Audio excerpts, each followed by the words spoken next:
Hi, I'm Bonnie Barker with BonnieBayCrochet.com, and today we are going to make a bathroom mat.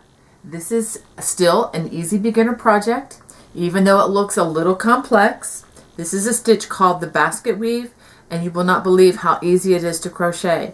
So come along with me and I'll show you how to do this right now. For this project, I'm going to be using 2 scans, although some people call this particular shape of a yarn a cake, believe it or not. I'm going to need 2 of these. This is by Stitch Studio by Nicole. It's called Macaron. This is a yarn that is commonly available in AC Moore stores in the United States. Now, you don't have to use this exact yarn. If you can find something similar in texture to this, by all means, alter what I'm going to teach you and use the yarn that you think is suitable to this project. Okay, so here is some of the information on this particular yarn. This is 100% polyester. There is approximately 258 yards or 234 meters in each cake or scan. And that would give you a total of 516 yards that we're going to be using for this project. For those of you in the UK, this would be 300 grams, or in the US, 10.50 ounces, should you need that information. This is a bulky weight, or a number 5 weight yarn, and I am going to be using a size K, or 10.5, or 6.50 millimeter crochet hook. And as always, I recommend that you keep a yarn needle handy and a pair of sharp scissors, so that we can hide our loose ends once we finish. Okay, well, let's go ahead. And before we get started, I did want to say something about shopping for this yarn, should you not have any in your stash.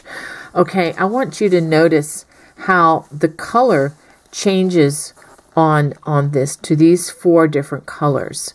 Okay, I just wanted to tell you my plan in the beginning, and that is, for this particular rug, I'm going to start with the light color.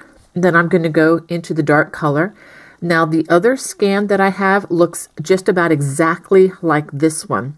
And I did that on purpose because I want this rug to be as symmetrical as possible. So what I'm going to do is, when I get down to the end, I'm going to be in the darkest color.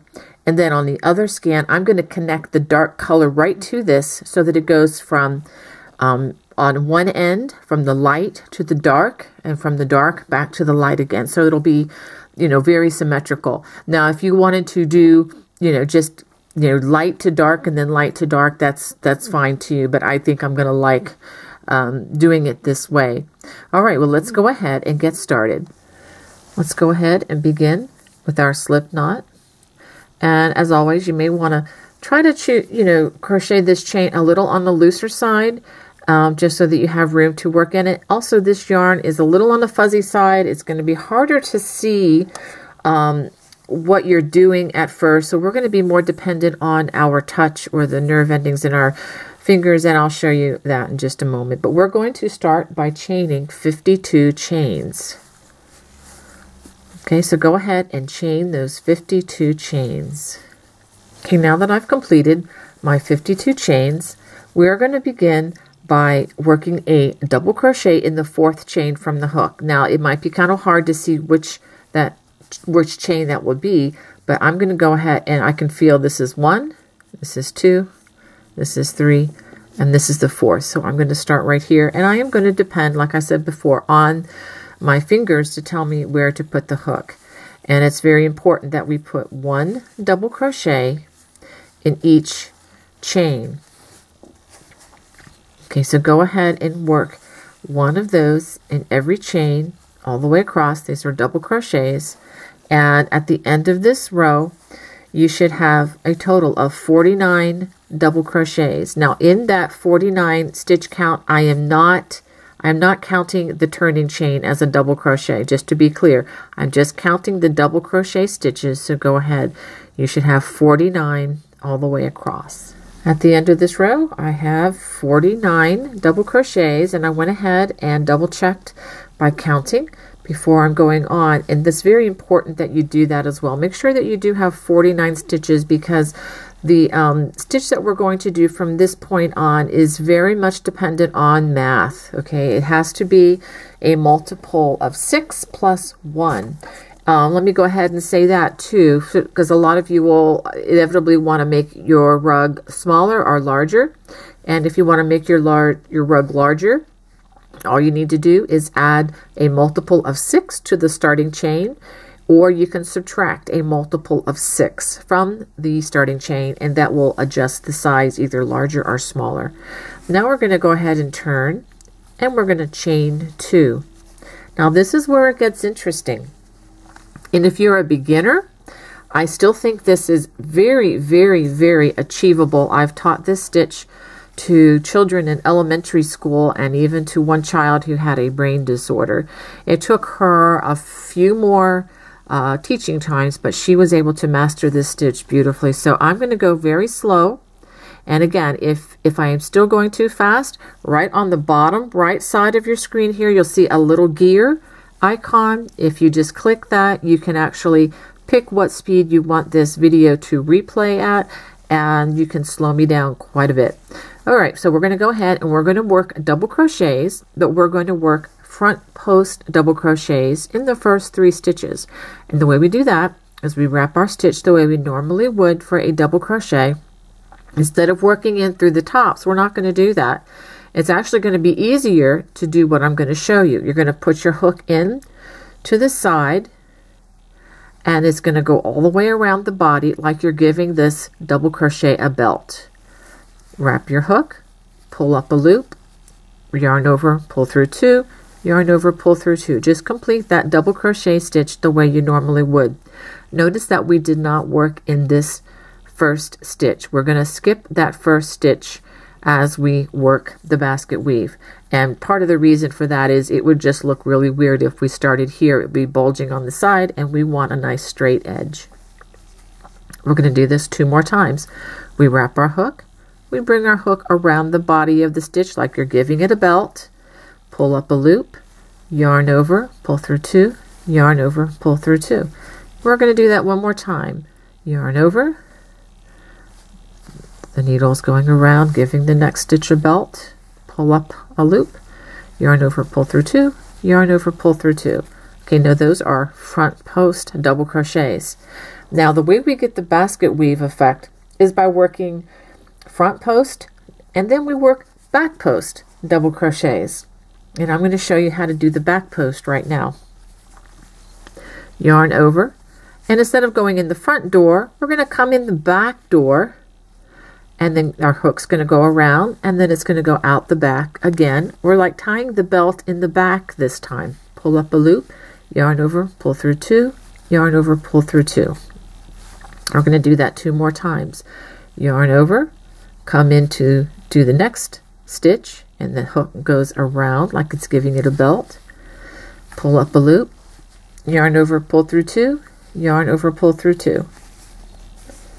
1 more time. Yarn over, going to come into the next stitch. The hook again goes around and towards the back. Pull up a loop, yarn over, pull through 2, yarn over, pull through 2. Let's stop and pause a second. So here we have 3 front post double crochets, and then we have 3 back post double crochets. So what we're going to do is we're going to alternate this back and forth, 3 in the front, or 3 front post double crochets, and then 3 back post double crochets all the way across the row. It's really important that you do these in groups of 3. All right, let's go ahead and do 3 more front post double crochets. I'm going to try to do this as slowly as I can.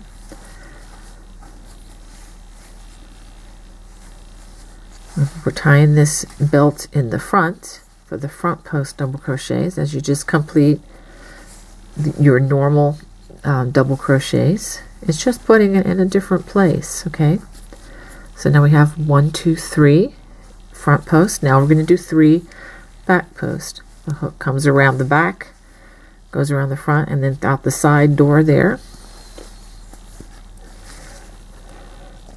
We get some more yarn. And then the next stitch,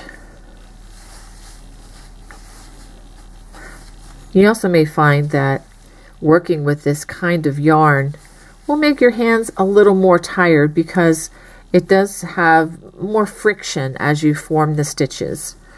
Okay, so now we have 2 sets. We have 3 front post, 3 back post, 3 front post, 3 back post, and you can already feel how nice and squishy this is going to be on your toes when you use this rug. I'm thinking about putting this in my children's bathroom upstairs. This is going to be a really nice addition. Okay, so I'm just completing those 3 front post double crochets, and that's time to do 3 more back post double crochets.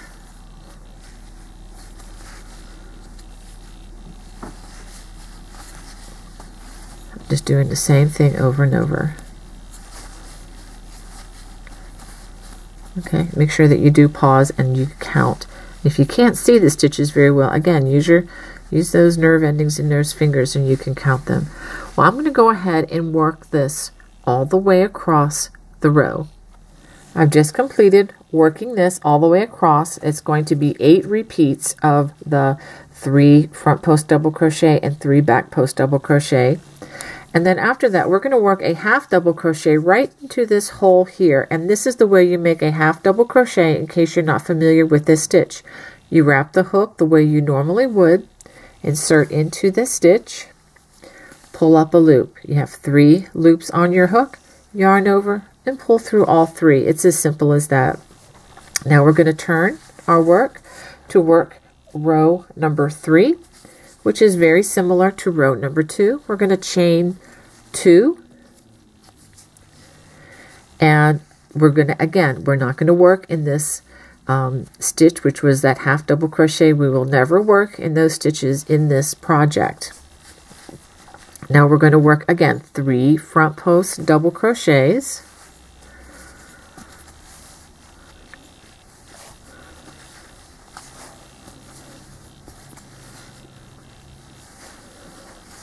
just like we did before, and then we're going to work 3 back post double crochets. And this row is easier, I believe, because if it looks like a back post, you're going to work a back post. Those are the more recessed stitches, and the stitches that are kind of poofed out in the front, those are those front post stitches. So if it's a front post double crochet, you work a front post. If it's a back post, you work a back post over that. So I'm going to do the next 3 with you. Front post in the next 3 stitches. And again, you're going to be, make sure you are just continuing to use your fingers to help you even to know where the stitch goes. These 2 fingers are very helpful in letting me know that I've gone around the entire stitch, and they kind of guide my work. And now we do 3 back post double crochets. 1, 2,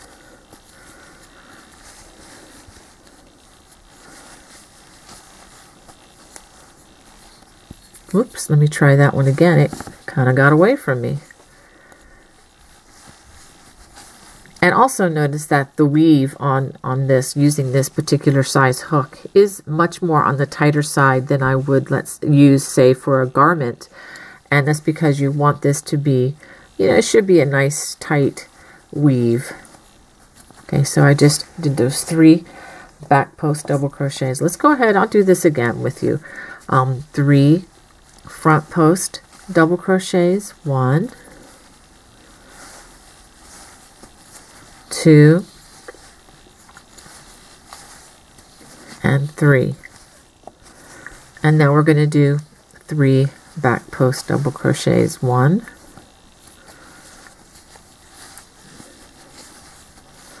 2,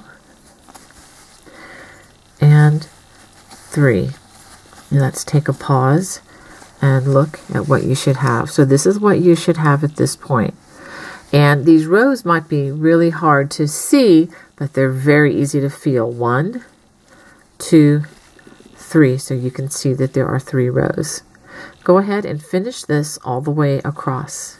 at the end of this row, just like we did at the end of row 2, we work a half double crochet, which is where you wrap the hook, insert into that chain space, pull up a loop, yarn over, and pull through all 3 loops on the hook.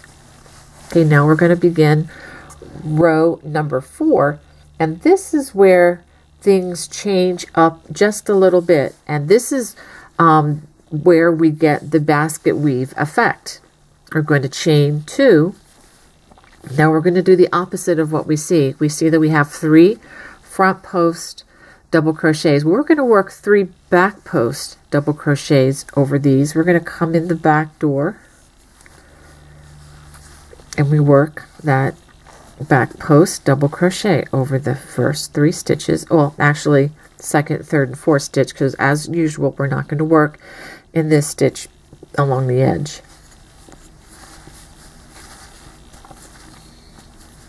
Okay, so that's 2 and a third back post double crochet, and then here we have the next 3 stitches. We had worked back post double crochets. Now we're going to switch that and we're going to work 3 front post double crochets.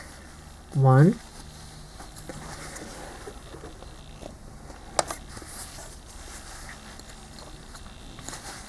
2, and 3. Okay, see what I've just done there? It's probably not real easy to see now, but in a couple of rows you're going to really see this woven effect. I know it looks complicated to look at the project, but once you work it with me step by step, it kind of demystifies it all, and I hope you have that aha moment as you see this. It's not as hard as it looks, and as most of the projects on my channel, they may look complicated, but that's just going to be a secret between me and you.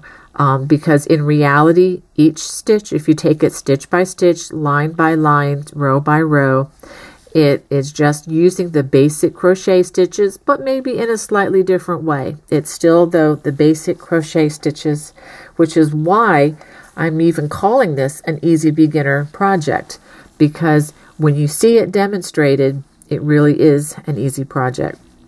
Okay, so let's continue along this row. Now remember, this row we're doing the opposite of what we see.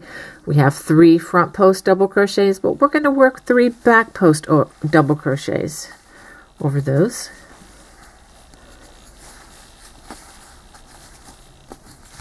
And 1 more.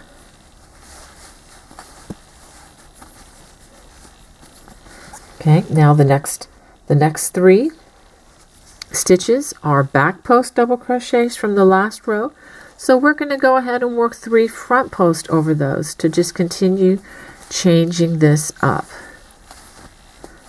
which is, this row is really the row that, you know, forms the actual weave effect.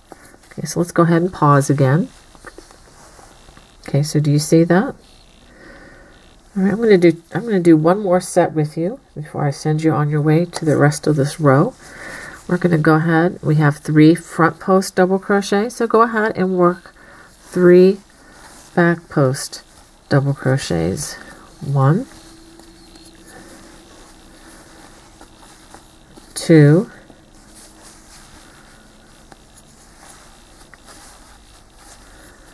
3. Well, let me try that one. That loop got away from me, so I'll go ahead and do that. So if that, you know, that happens to you, well, it happens to me too. All right, so let's take a look at what we have there. There's the 3 back posts. So the next 3 are going to be, we're going to work front post here to reverse what we have going. So 3 front post double crochet. Now this is a very visual project, so I'm going to go ahead and finish the rest of this row, but what I want you to do when you get to the end of it is you need to make sure that as you go across that each of these has been reversed. Okay, so you started out with 3 back posts, then 3 front posts, 3 back posts, 3 front posts, back, front. Make sure and double check to make sure that it is alternating just like that all the way across. And just like the other rows, this ends by working a half double crochet in that turning chain space. All right, well, let's go ahead and take a look at what we should have here. Notice how each row has been reversed from front post to back post and back post to front post.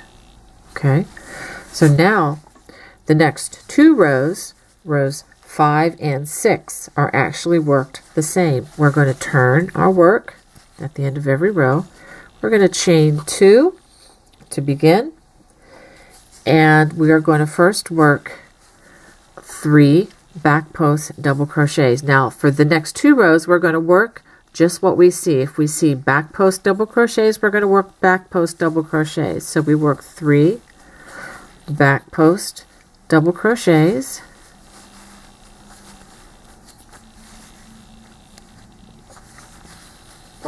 and then after that we're going to work 3 front post double crochets.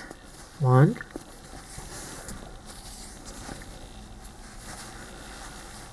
2, and 3. So I'm going to have you do that all the way across. So I'll go ahead and do the next 6 stitches with you. If you see a back post, we're going to work 3 back posts. We're not reversing anything. We're just following along with what the pattern is doing. So 3 back post double crochets,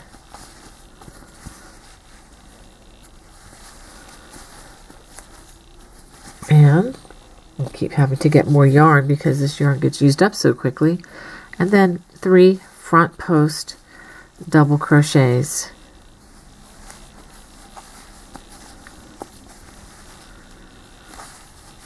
Let's take a pause and show you how this pattern is coming along. See how much better that looks? Okay, so continue that all the way across. If it's back post, work back post. If it's front post, work front post over those stitches. This row ends again with a half double crochet in that turning chain space, and then we're going to turn.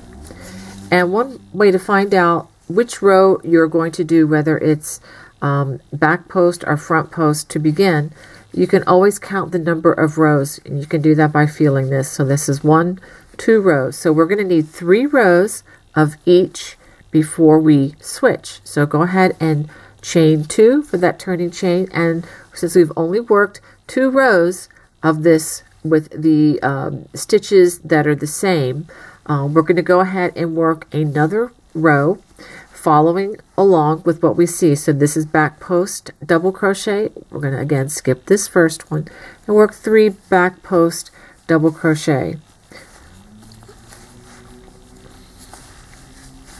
Okay.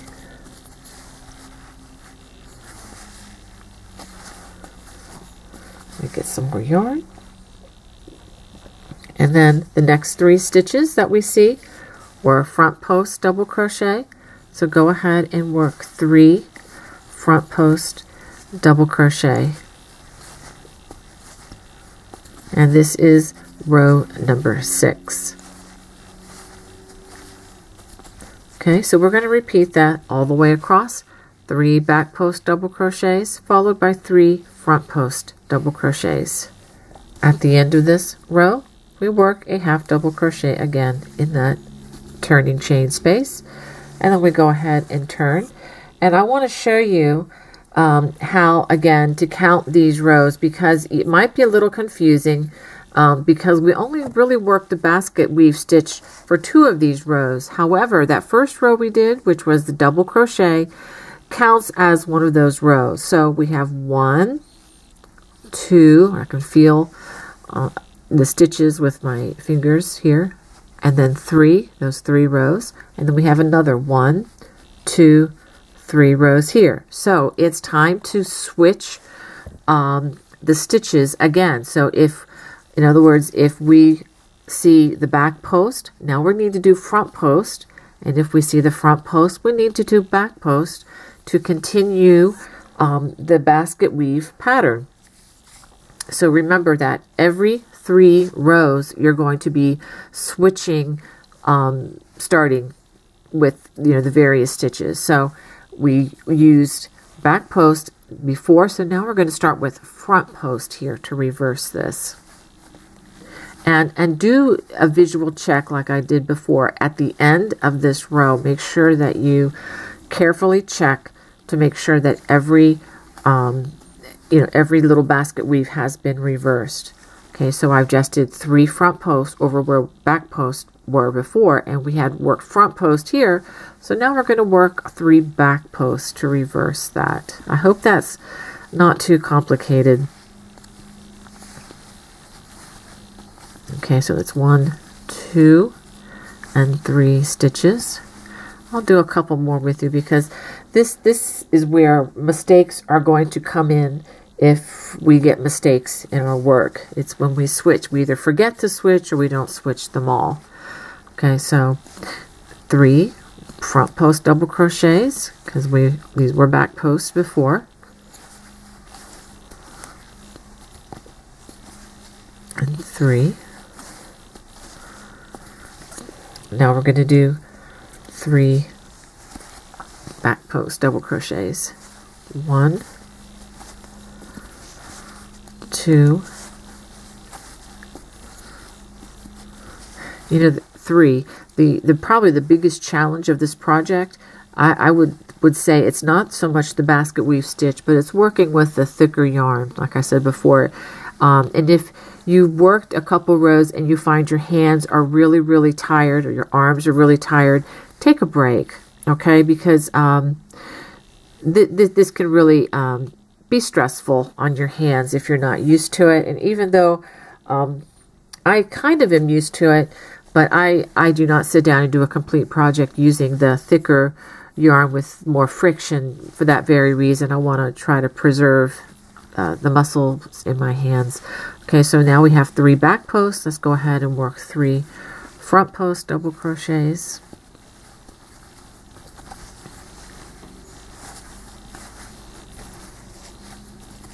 And now that we have 3 front posts here, we're going to reverse that and do 3 back posts. I know I'm doing more here, but I just want to make sure that you do have clarity and understanding. Okay, I'm going to pause here. And let's take a look again at what we have. So you can see that pattern developing quite nicely. We'll go ahead and finish this row. At the end of this row, I'm just going to work another half double crochet right into that chain 3 space. Let's go ahead and turn. And you can see that I've come into the new color. And I just continued on crocheting just like I normally would. And as you can see, it's going to have some more added interest as the color changes. And this rug is going to be completely reversible. So now I'm going to give you some instructions.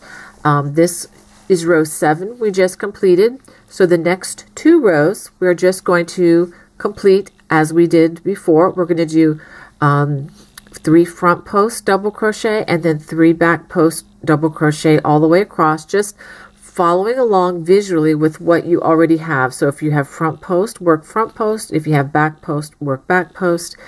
And then after you work those 2 additional rows, remember every 3 rows. So after we finish row 9, row 10, we're going to go back to reversing it again, and we'll work 3 back post double crochets and then 3 front post double crochets. So that is the way this entire blanket is going to be worked. So go ahead and work your way through the yarn, and then I will show you how to finish off this project. Now that I've finished with 1 cake or scan of the yarn, I wanted to show you how these colors are coming out, and coming out quite lovely. Really enjoying the texture. It's going to be great for the feet. And so now what I'm going to do is I'm actually going to pull the color out of the center, and I want to show you how I generally connect my yarn, especially with projects like this where there's a lot of opportunity to hide these loose threads.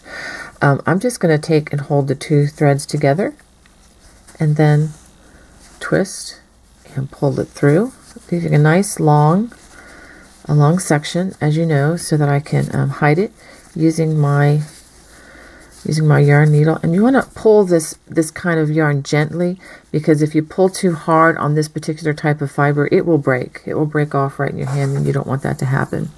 Okay, so now that I've done that, I'm going to switch this around and show you how to hide that knot. I'm going to go ahead, and since this rug is reversible, you know, either side will be the front side facing, I'm going to have to hide this knot pretty carefully. So here's the knot here. I'm going to go ahead and pull that through, and let me do a couple more stitches as well, so it would be just easier to hide. Then I'll show you how I'm going to do that. I'm showing this a little sooner. Usually I don't show this till the end of the project, but I know some of you may be worried about, you know, how to hide these knots when you connect. Okay, so now we have this nice long thread, and since they're so thick, I would try hiding one at a time, and using your yarn needle, you can thread it like this, and then I'm going to go down into the work much like this. And the nice thing about this kind of yarn is it's going to hide a lot. You're not going to see these threads once you hide them. Oops, and it just pulled through, and actually that's going to be enough. So I'm going to clip it right about like that, and I'm not going to worry about that because that's going to blend in and actually pull out, and you're not going to see that.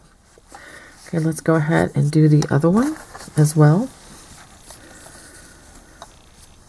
I just hope you can see how easy this is. And with this, like I said before, this floofy style of yarn, it's very, very forgiving. And so I'm going to actually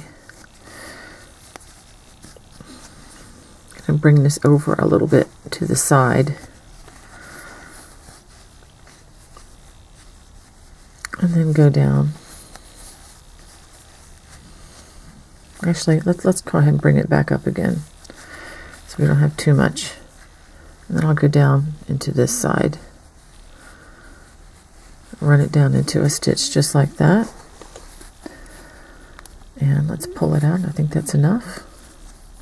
Just go ahead and take that off, and I'm going to clip it a little bit close, but not too close because you don't want to cut your work. And there you have it, and that knot is gone, and we're just ready to continue on. Okay, so go ahead and continue on with this next scan or cake of yarn, and I will show you how to finish this up about the time that you run out of yarn. Okay, I've come all the way to the end, and let me show you how much yarn I have left. I have this much left of both of those scans or cakes of yarn, and I have repeated the 3 front post double crochet and 3 back post double crochet. After my first repeat, I've repeated it 8 more times. So if you count the sections like this as 1, 2, 3, 4, etc., I have 18 sections of these, and I'll give you the measurements in just a minute. Okay, so now I'm going to want to finish off this edge. I want to finish it off a little bit better than just leaving it with the double crochet. So I'm going to chain 1, and this might be a little tricky for beginners, but again, use your fingers, use the nerve endings to find where the hook needs to go. So we're going to work through the top loops only, and we're just going to do slip stitches across. And when we do that is we pull the yarn through and pull the yarn through. Go into the next stitch, pull the yarn through, pull the yarn through. We're not wrapping it at all. And this will give us a nice edge, which is going to be very similar to the edge which we started, which would be, you know, that chain that we first worked in. So go ahead and work these slip stitches all the way across. Let me see if I can get a little bit closer for you. The camera has too much to focus on at the moment. Pull it through, pull it through. Just want to make sure you see where I'm putting the hook. Just through the top 2 loops, pull it through, And you can see that's making a nice edge all the way across. One hint about doing this stitch is you want to be careful that you're not pulling it too tightly. If you find that it's bunching up your material, then you probably should bump up to a larger hook or just purpose to work a little more loosely, because this stitch does tend to pull. And with this yarn, with the friction and all, that can sometimes cause a problem. So I'm just pulling it a little bit on the looser side so that it has a really nice edge. So go ahead and finish that all the way across. I wanted to go ahead and work the last 2 stitches for you just to be clear. Go ahead and work a slip stitch in that last top of that front post double crochet, and then I'm going to go right into this big hole there, the turning chain space. Go ahead and work one there as well, and then go ahead and make a chain, pull it through, give it a tug. Let me find my handy dandy pair of scissors here. Make sure I leave a nice long strand, and I'm going to pull that all the way through and give it a tug. And I already showed you how to do this once before, but I'm going to do it one more time just for clarity's sake. I have about 2 strands to hide, this one and the one at the very beginning, because I already hid the yarn connection one earlier on. So go ahead and thread our yarn needle, and since this is reversible, it really doesn't matter how or what side you hide it on. And this yarn is so fluffy and soft, I promise you the strand is not going to be seen. So we want to make sure we do hide it well though. Go down into these fibers, and I'm only going to stick with the light pink color. I'm not going to try hiding this on any of the darker colors. And you know what, with all the friction of this yarn, that's going to be plenty. I'm going to clip this carefully, close, but don't want to cut your other crochet there. Okay, so I'm going to go ahead and show you this completed project. Well, now that we're all done, I hope you enjoyed this project. Hope you had as much fun as I did making it. I do want to mention one thing as far as putting this on, let's say, a bathroom floor or a slick or hardwood kind of a floor, is you're going to want to get a piece of like a rubber mat. You can probably get at your local, I don't know, Walmart or hardware store, or even the kind of a rubber matting that you would put like a non-skid surface in your cupboard for your cups and things like that. I would cut a piece slightly smaller than the size of the rug and lay that on the floor or the smooth surface first, and then put this rug over it so that you don't get hurt, because this will be very slick and very slippery on a floor, that's smooth. Of course, if you're putting it on a carpeted surface, it's not a problem at all. Well, I hope you enjoyed this. If you did, if you could please hit that little bell and subscribe if you haven't already, because I don't want you to miss any of the new offerings that I have coming your way. Okay, well, God bless you guys. Bye-bye.